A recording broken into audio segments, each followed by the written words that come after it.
So we are on day 42 of Enlightenment on No Death series, which we are doing for 49 days, friends. And today we have this wonderful articles that Relatives Reborn by this wonderful lady, Carol Bowman. And I would like to share a little bit about her before we get into the topic. Carol Bowman, MS, is an internationally known author, lecturer, counselor, past life regression therapist, and pioneer in reincarnation studies. Her first two books, Children's Past Lives and Written from Heaven, are now classics in the reincarnation field and have been published and read around the world in 16 foreign editions. Carol has been a leading spokesperson for children's past lives since the publication of her books. She is often invited to be a guest on TV and radio and has appeared as a reincarnation expert on Oprah, Good Morning America, Unsolved Mysteries, A&E, Discovery Channel, ABC Primetime, the BBC in England, and on the Art Bell Show. She has lectured in Norway, Belgium, the Netherlands, and the Omega Institute and the Edgar Cayce Foundation. So this is about this wonderful lady, friends, and now, getting back to this topic, today's topic is a little bit lengthy, and I want you all to be just, enjoying this topic. So, the topic's name is again Relatives Reborn and Grandfathers Written as Their Own Great Grandsons. The true stories are stunning testimony to the reality of reincarnation within the same family. Grandfathers return as their own great grandsons, uncles return as their own nieces, mothers switch places with their daughters, and perhaps the most amazing revelation is that children who die tragically young can return to the same mother within a few years. A typical American family who did not believe in reincarnation before it happened to them, yet the evidence they see coming from their own child convinces them that a deceased relative has been reborn into their family. You will follow the process of discovery from the moment these families first suspect their child is a relative reborn. Typically, around the time the child begins to talk in full sentences, he or she will start to make shockingly accurate statements about the life of the deceased relative.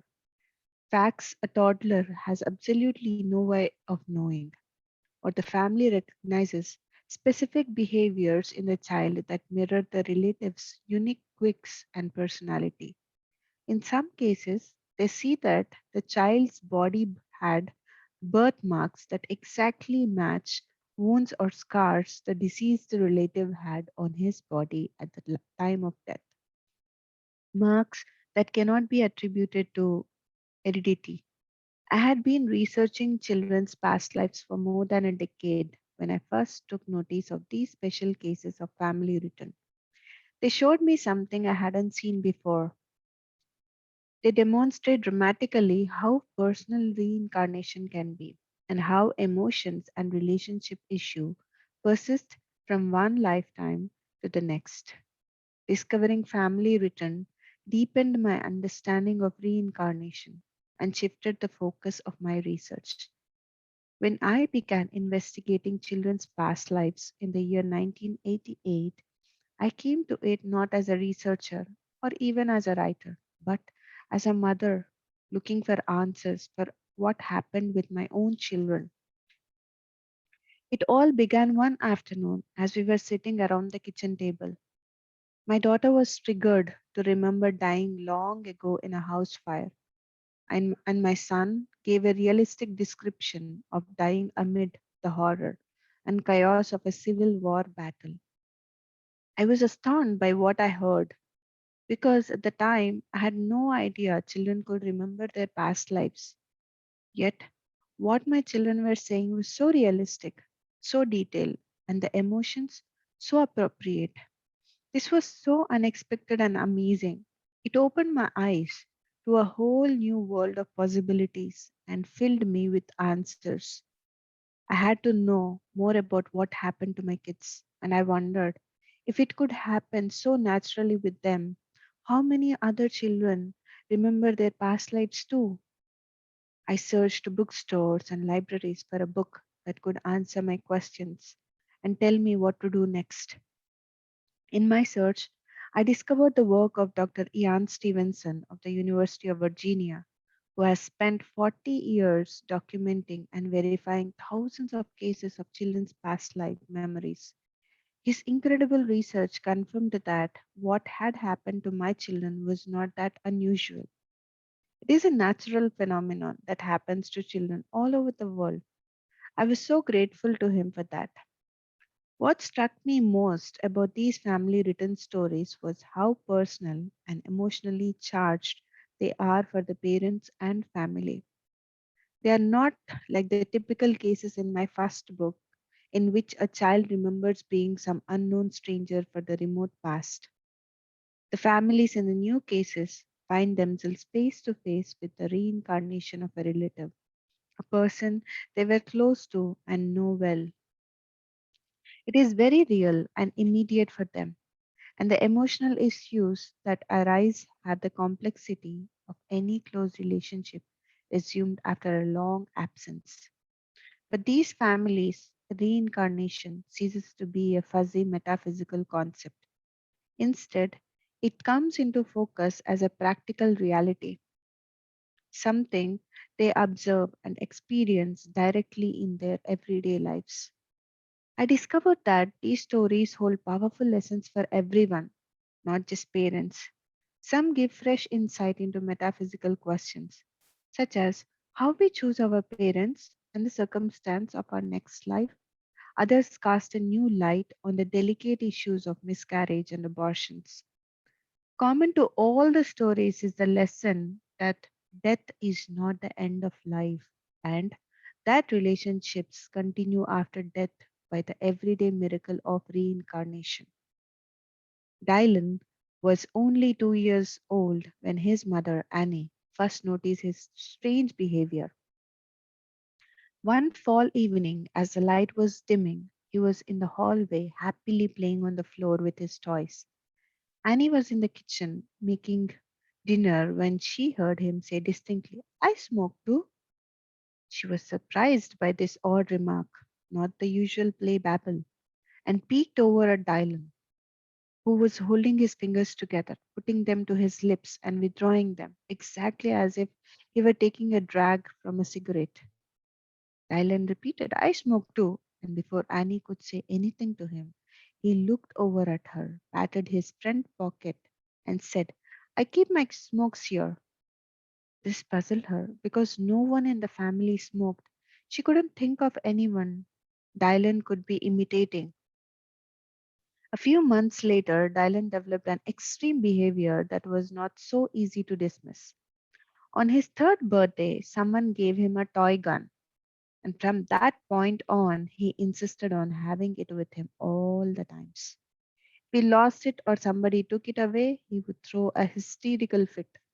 He slept with the gun, took a bath with it, keep it with in the waistband of his pants, and even tucked it into his bathing trunks at the swimming pool.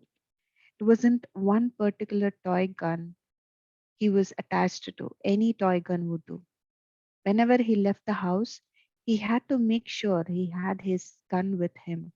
If he found he had forgotten it, he would scream until he was given another one. Once, when Dylan was taken to a funeral, he realized too late that he had forgotten it. He cried so hard it caused him to wheeze and cough. He was making such a commotion, his parents had to remove him to the car. It took him a long time to settle down enough so they could drive home. After the funeral incident, everyone in the family stashed the guns in their purses, in their homes, and even in the glove compartments of their vehicles to avoid Dylan's hysterical scenes. When he turned 5 and was about to start school, his obsession caused real concern. The only way his mother could convince him not to take his gun with him was to tell him it was against the law to have a gun in school. Reluctantly, he obeyed. I first heard the story of Dylan from his aunt Jenny, Annie's sister in law, whom I met for the first time at a party. Jenny had just finished reading my book, Children's Past Lives, and was eager to talk to me about her now 5-year-old nephew, who she was beginning to believe was the reincarnation of her grandfather. She explained that she had long been open to the possibility of reincarnation, but she hadn't known that it was possible for a child to be the reincarnation of a family member. Now, Dylan's strange behaviors were beginning to make sense to her. She continues the story. Our whole family dismissed Dylan's behaviors as just amusing little things he did. We laughed about it. Nobody stopped to think there might be a cause. But by the time I finished reading your book, everything fell into place. My grandfather, who we called Pop Pop, was a beat cop in Philadelphia during the days of Great Depression. Later, he was a prison guard. He always carried a gun with him, always had a gun in his house, and always slept with a gun beside his bed. Always. During the last 3 years of his life, Pop Pop was very sick. He had been a chain smoker all his life and was slowly dying of emphysema and heart disease. Even during his terrible illness, when he could barely breathe, he continued to smoke. In fact, the last words we heard from him as they carried him out on a stretcher were to ask for a cigarette. He died on the way to the hospital. The strange thing is that Pop Up carried his cigarettes in his pants pocket just as Dylan pretended to do. Most people carry cigarettes in a breast pocket so they won't get crushed, but not Pop Up. And Pop Up loved gambling, especially dice. During the Great Depression, he and his buddies would shoot craps behind abandoned buildings every chance they got. After I started piecing of this together, Dylan imitating smoking and shooting craps, I asked my mother, Pop Up's daughter, about Pop Up's last days. She told me something I hadn't heard before. One day, while Pop Up was napping, my grandmother was cleaning the house and found Pop Up's gun hidden under the sofa cushion in the living room. He had moved it from his usual place on the night table. This really scared her because she was afraid that he was going to use the gun on himself to end his suffering. She called her son, who came and took the gun and threw it into the river. When Pop Up found out what had happened, he was furious that his gun had been taken away. I don't think he ever got over it. When I heard my mother tell this story about the gun, my heart beat faster. I got goosebumps and I suddenly realized, oh my God, it makes so much sense. That's why Dylan has this obsession with his gun. I'm now convinced that Dylan is my grandfather, Dylan's great grandfather, and I believe he wants to make sure his gun remains with him at all the times. He's still reacting to that incident from his former life when it was taken away from him. In many of the cases of reincarnation I have seen, young children show behaviors and play activities that mimic their past life behaviors and habits.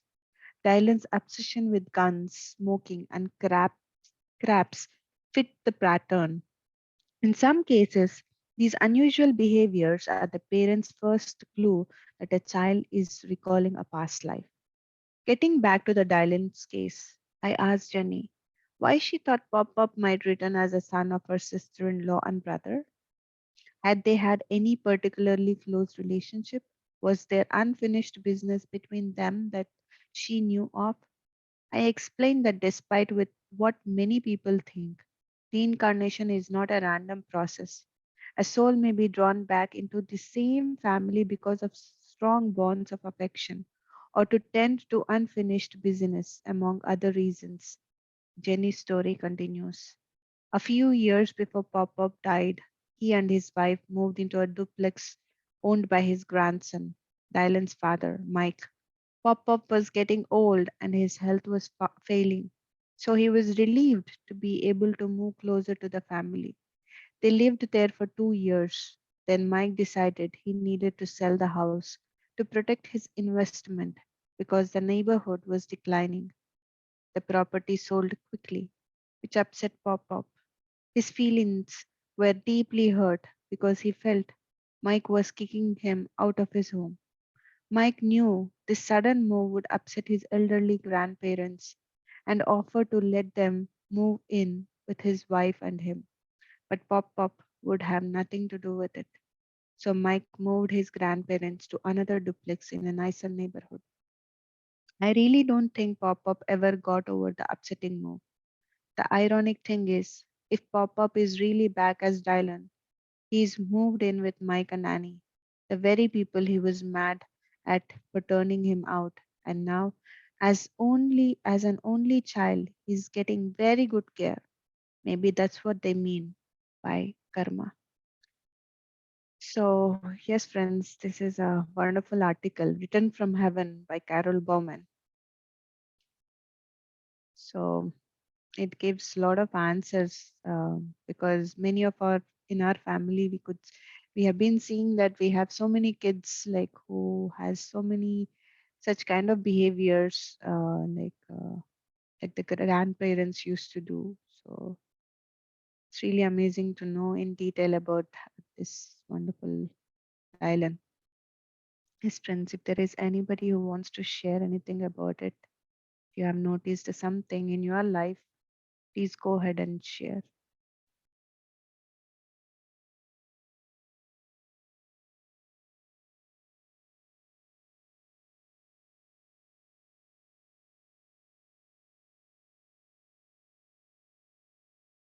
You know, as we've been also hearing from many articles these days that the soul will not take immediate birth. We the soul when it vacates the physical body, it goes to the other worlds.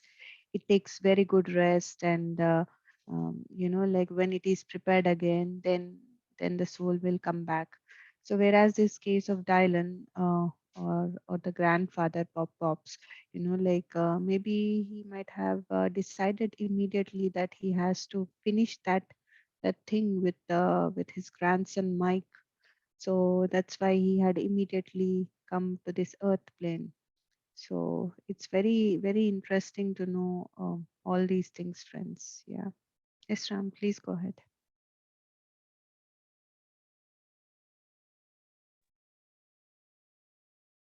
Morning, everyone. That was a nice article, Madhu. It's so beautiful when we realize that we have people that we know very well that keep coming together for various reasons, but also confirms that there is a continuity. And for everything that we are experiencing, there is a reason behind it, even in terms of people we have in our life, not just close relationships, even sometimes colleagues, our teachers, our friends, so on and so forth. So I did read these things, and I only got confirmation when I knew about my own past life. So when I had the vision of my own past life, where I was living in Egypt, and all many people whom I have in this life were also present in that lifetime. So I had my parents, I had one of my brothers. So I knew you also in that lifetime, and my mother-in-law. Yeah? So these were the only people that were there in that life who are also in this lifetime. And when I had this vision, I could see all the behavioral patterns, why myself with these people have this particular kind of connection in this lifetime. I did also understand immediately why there were, let's say, I don't say misunderstandings, or let's say some kind of resistance sometimes in some particular matters within these relationships concerning with me. So immediately I had this vision, I did see how all these, let's say, unrequired emotions, they just evaporated. It was, I can say, almost a physical feeling. So strong it was. So since then, I know that no one I meet in this lifetime are strangers to me,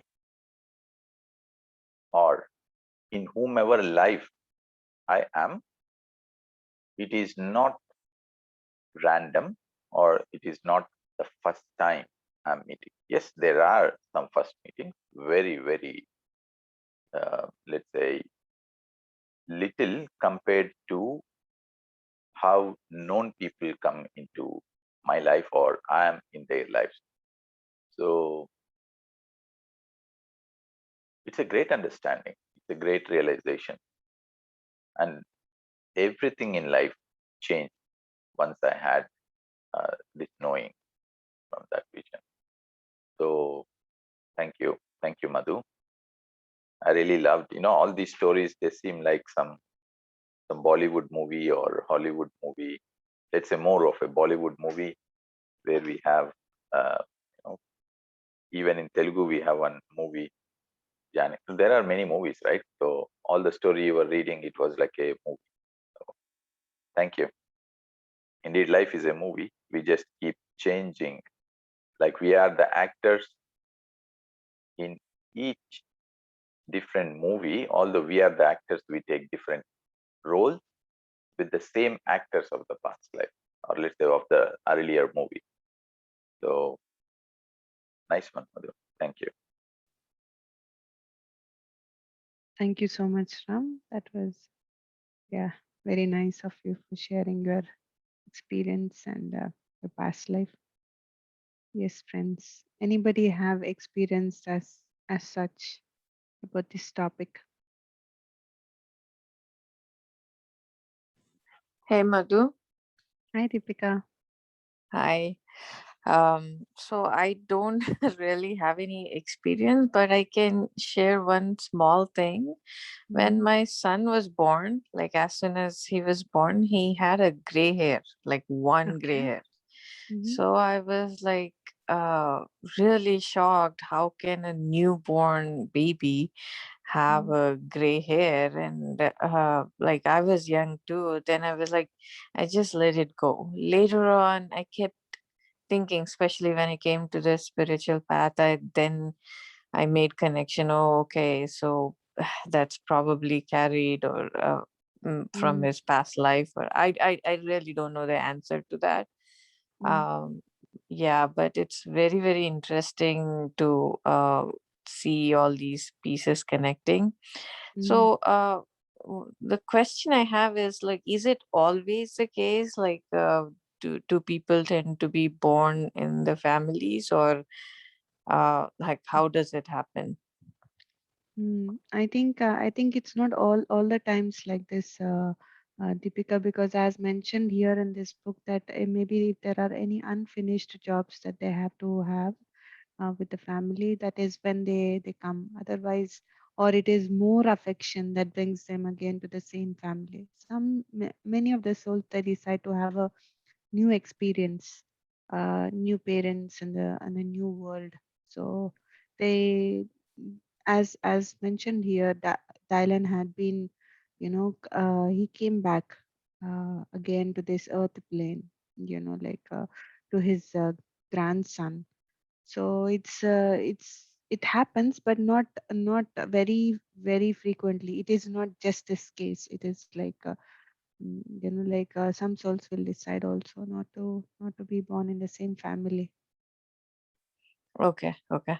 Mm. Yeah, it's very interesting because I always used to wonder, like some of my friends, they are so attached to their siblings, so attached to their families. And in Mm. our family we all grew up very like close knit and all that, but once we grew up, I don't know, suddenly we lost the connection, I feel.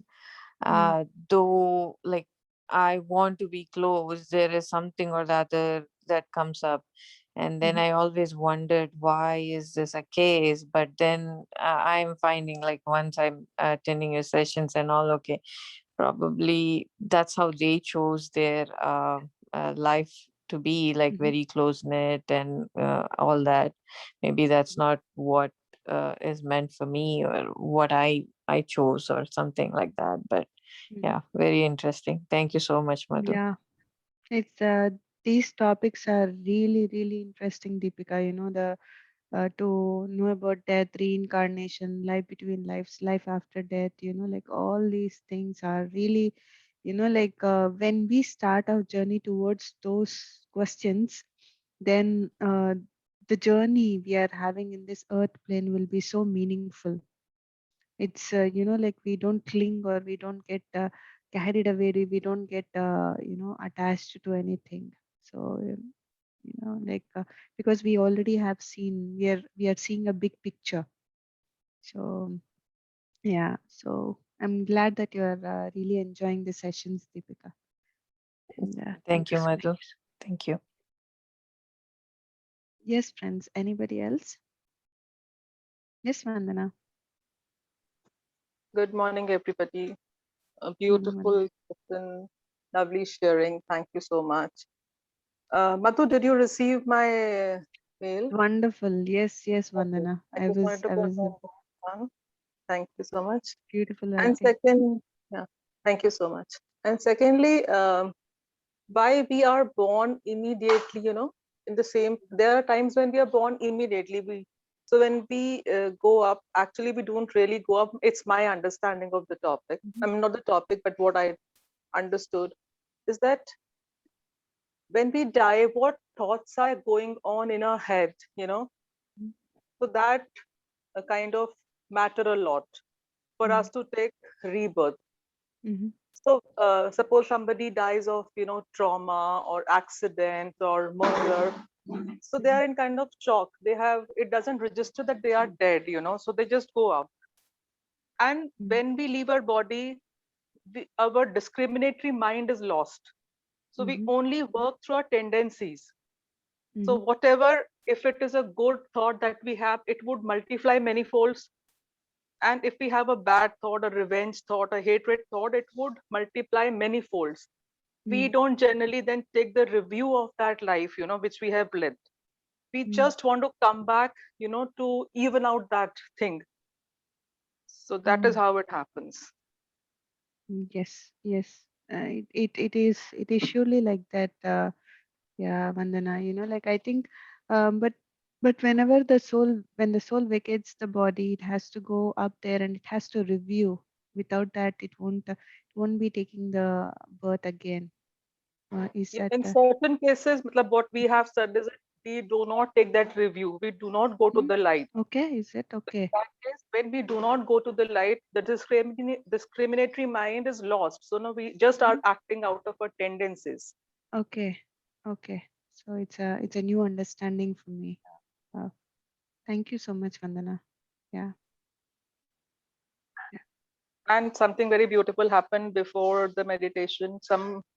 Just thought came to me that there are certain blocks still in all of us remaining for us, for our soul to, grow and move. Mm, Before mm, I sat, I did not know about the author or the topic. I just logged in. So I said, whatever is blocking, you mm, know, whatever blocks are there, whatever thought mm, forms or belief systems that have been holding from across mm. lifetimes, may they dissolve today in this session when I sit for Wow. this meditation. Mm, So it was so beautiful. As I was experiencing my body, and I could, connect to the parts of my body where I could feel blocks shifting.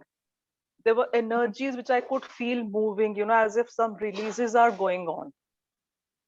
I Mm, was so amazed. And then my guru, I mean, Shri M came. mm. Uh, Shri. so he said, wow, now you're on the right channel, girl. Just follow it.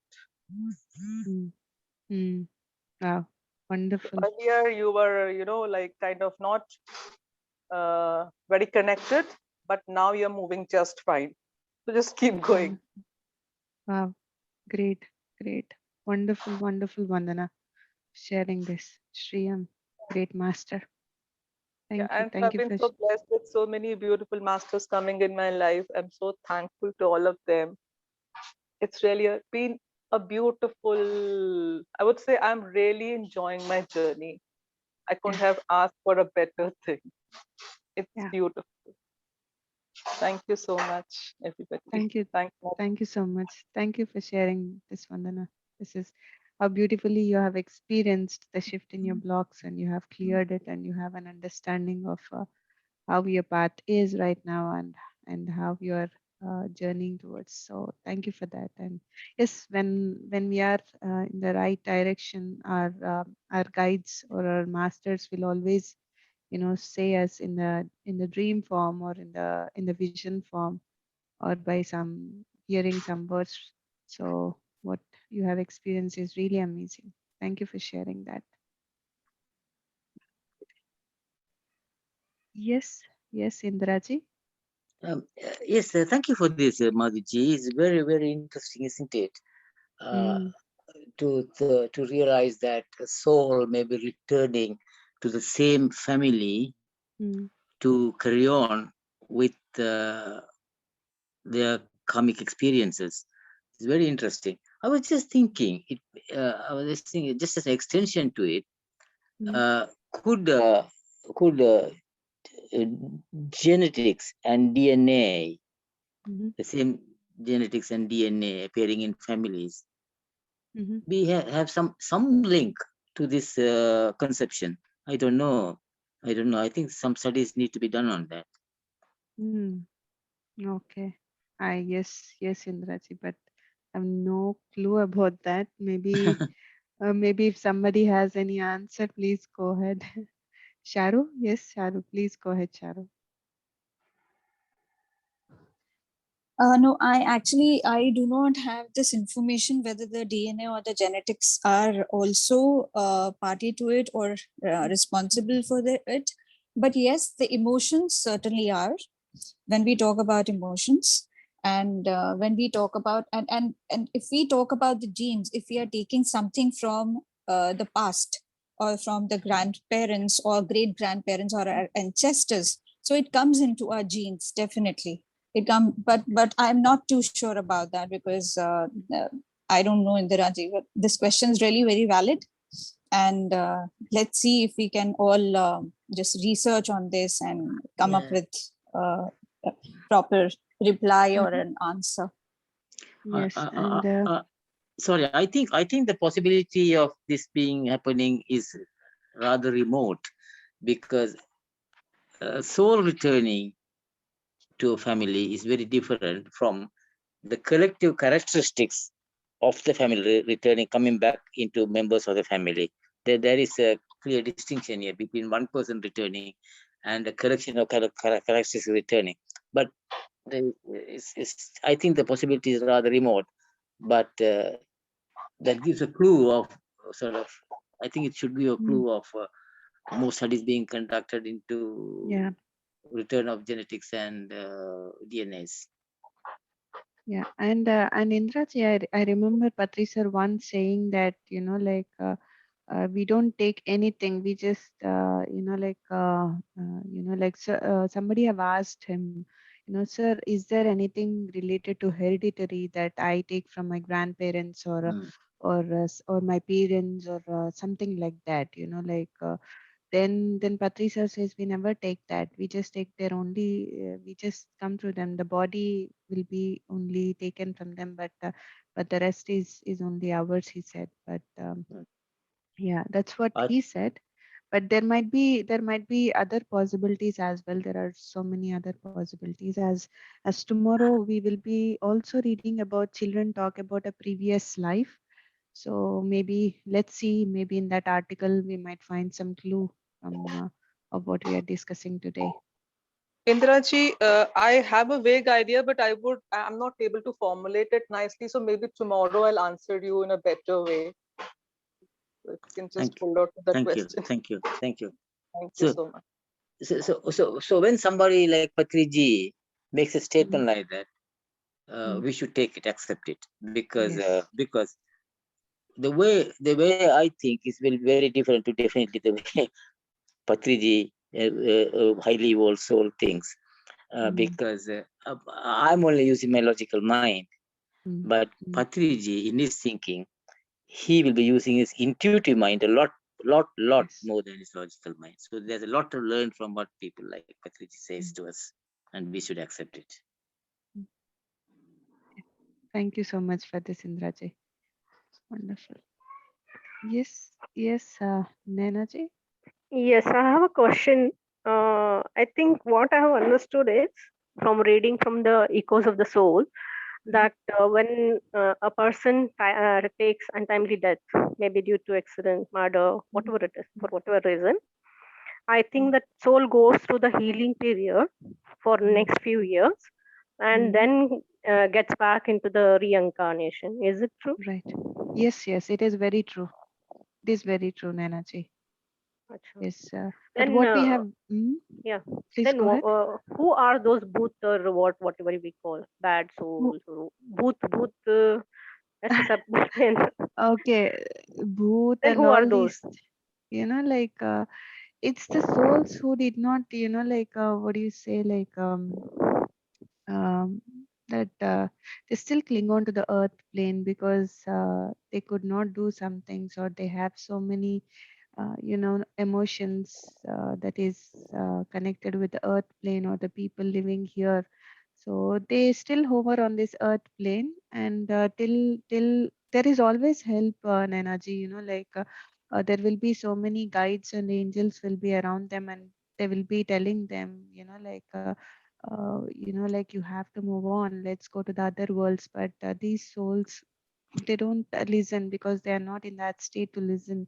So they take their own time, and once they are ready, at the end we all have to go to the light.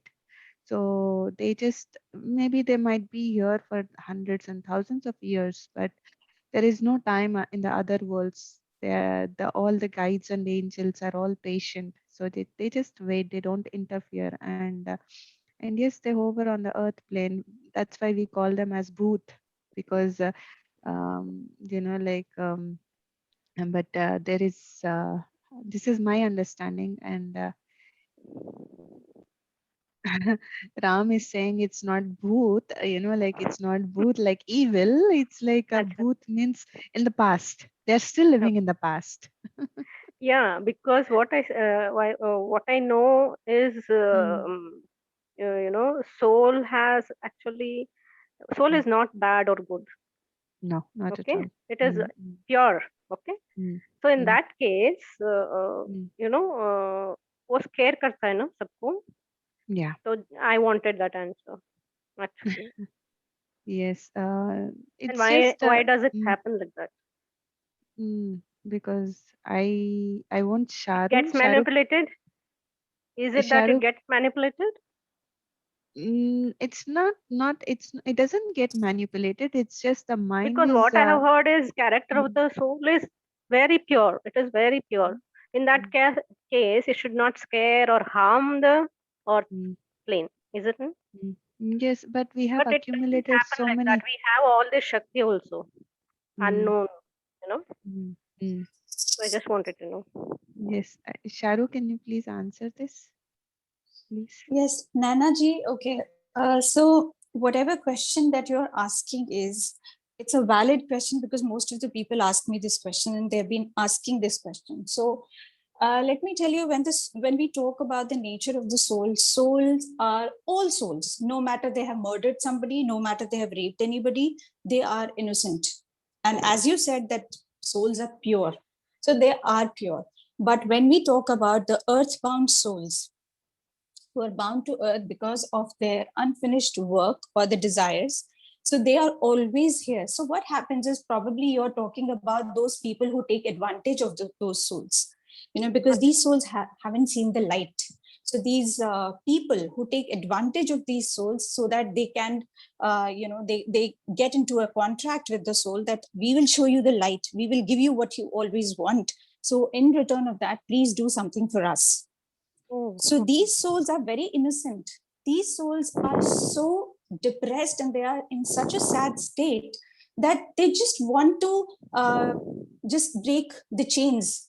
and they want to break the shackles and go. And for that, when these people, when they come into their lives, they feel okay. So they are the ones who are going to give us what we have been wanting for.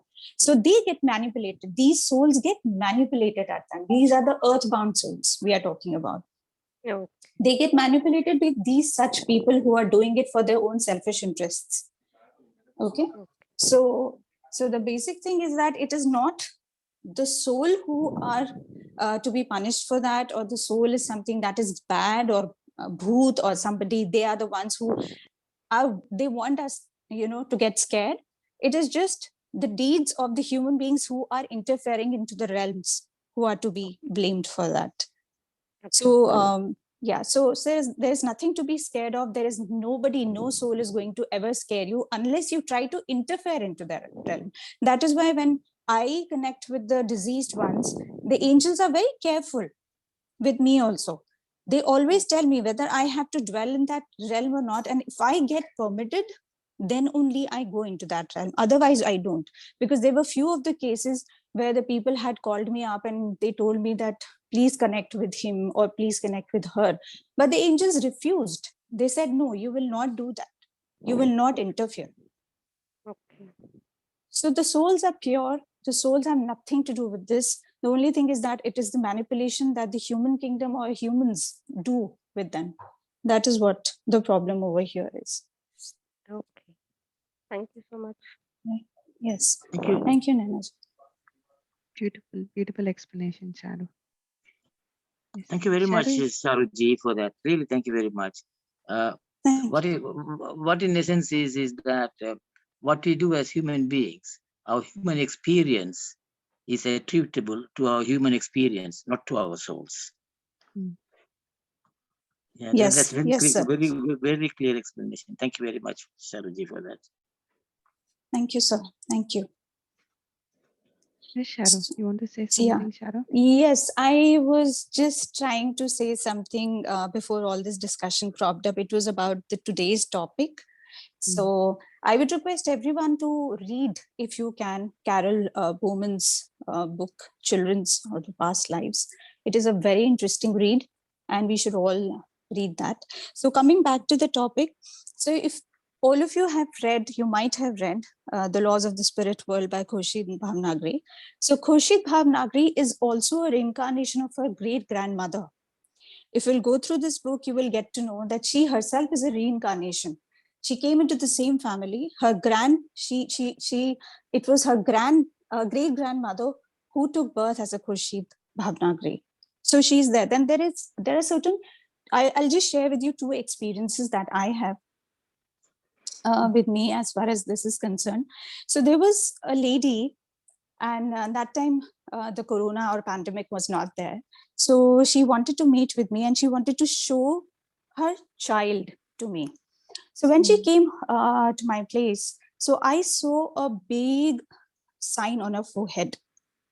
So the child must be around 5 or 6 years old. So she had a big mark, huge mark on the forehead, which was in the shape of a V.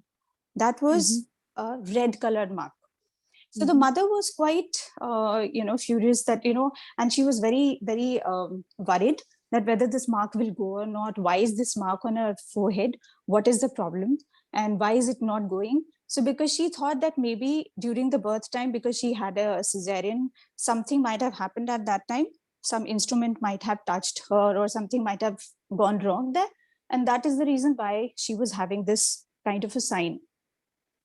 So because at that time I had already finished my past life regression course with Dr. Newton, and I was reading a lot of books. So I was practicing also. So I just asked her, that can you show me the photographs of you or your husband's ancestors, like the mother or great grandmother or anybody, or father, great grandfather or something. So she showed few photographs which she had. And she said that, okay, I'll send it across to you, and I'll find it out and I'll send it across to you. I said, okay, fine. So then I got to know that her great grandfather, the picture was very hazy, but I could make it. I just asked that, why don't you ask, your mother or somebody, does he have a sign here? Mhm. And then when she talked to her mother, she got to know that yes, he was also born with this kind of a sign. So the great grandfather, probably he was the one who took birth again in the family as a small child, whatever, I mean the daughter of that lady. So it is not something that doesn't happen, it does happen. And then I went into that, because she asked me that why has he come, if he's the one who, why has he come? So I just told her that things are going to unravel slowly and gradually. There has to be some unfinished business, and slowly and gradually I discussed everything with her. And I also told her that this sign is going to go, because after connecting with her great grandfather at that time, I got to know that this sign is also going to go within few years. And probably it might have gone because she did not connect with me again. I just gave her and showed her the path, and then she was okay with it. And I told her that this sign is also going to go. It will also diminish after some time. That's what I've been told. So these are the things that happen, and not only in the human kingdom, it's also in the animal kingdom that these reincarnations happen, which recently happened when I was connecting with a dog called Fido. And so this lady, she's from Pune, and she told me to connect with her dog, the animal companion, and she also wanted me to connect with her dog who's diseased and who crossed over a few years back. So I got to know that Snowy actually took birth as Fido, and again came back into the same family because he was not able to complete the soul purpose and he died. He wanted to do certain things which he could not do, and that is why he again came back into this family as Fido. So this, when I talked to this energies of Snowy, this Snowy also told me that yes, because of certain things I could not complete and finish at that time, so I had to reincarnate. So it was a very, very you can say a beautiful revelation to me that even in the animal kingdom these things happen, not just in the human kingdom, but in the animal kingdom also these reincarnations happen. If there is an unfinished business, they probably might take this decision of coming back again to the family. So it was beautiful revelations that were being given to me. And then I asked that lady, and she validated that, because she told me that there were certain things I told her. Her name is Nilanjana. So I told her that these are the things Snowy used to do. Does Fido do also the same things? So she validated that yes, he also does the same things. So yeah, so the reincarnation and incarnating in the same family is not just restricted to the human kingdom. I think it just goes beyond that. It is in the animal kingdom also. So yeah, so thank you. I just wanted to share my experiences here. So Wonderful. thank you. Wonderful. Very beautiful, Sharo. Very beautiful. Great experiences. And especially to know about this reincarnation happens also in the animal kingdom. Yes, I remember watching this movie, A Dog's Purpose. I think in that movie, a dog will be born again and again. It's amazing. It's amazing to know that as well. So thank you for putting it up here, Sharo. Thank you so much. Thank you. Thank you so much. Thank you. Yes, Sanket. Hello. Hi, madam. Hi, Sanket. This question one person asked previously whether whether genetics are carry forward is asking. What was the question? Yes, Indraji. Yes, Could you- Indraji. Yes, it's Indraji's question. Yes, thought- Indraji. Yeah. It's not a question. It's just a thought. Mhm. It's just to say that as much as souls are returning to the same family, whether there's a link of genetics and DNA in families repeating repeatedly, is there a link or some connection? Perhaps there is not, but it's just a thought. Yeah. This Yes, I Sanket. heard one video from Newton sir, madam. In that, sir had shared about one point: transgeneration beliefs and generational patterns. I will just read that. Whether it's relevant to this, I don't know. I will just read. Mhm. It runs in the family tree, that is hereditary pattern. Not only Mhm. biological illness, even the financial patterns are transmitted. This is the belief system. As per modern medical science, epigenetics, Dr. Bruce Lipton, when we change our thoughts and beliefs, we can change our family tree and history. We have to reframe your genetic coding, genetic material getting changed in the quantum space. He told we can change this generation patterns also. We can break that also with our thoughts and beliefs. Yes, to Newton sir. Mm. Yes, Wonderful. yes, Sankeet, yes, it can be done, but it is very difficult because if you go through the book, Edgar Casey's book, Family Karma, if you go through that book, he also talks about epigenetics, and he talks about the family karma that we carry from our ancestors. But what Indiraji is saying, it's whether it is in our DNA, that is literally a different question. That's why I was not at class. Yeah. That is the same question. Yeah. Little different. That's what we said, that we all are going to research on this and probably we might get an answer, So let's see. Or maybe I can just send in a request to Dr. Newton if this question can be answered. Beautiful. Yes, that would be great, Charu. He's Yeah. the So perfect Indraji, master. yeah, I'll just ask Indraji, can you please send in the question so that I can just ask Dr. Newton if he has any answer to this. So maybe I can share it tomorrow with all of you if he answers. Okay, yeah, I will. But how do I send it? My You can IT send it in skills are the very poor. WhatsApp. Oh, WhatsApp. okay. Yeah. Okay. Yeah. Yes. All Thank right. you so much. Thank you. Thank you, Sarojit, for that. Thank you. Thank you, madam. Thank you, Sankeet. This is a different topic, but however, it is interesting to know that. Thank you so much, Sankeet. Yeah. Yes, friends. Anybody else? Wait.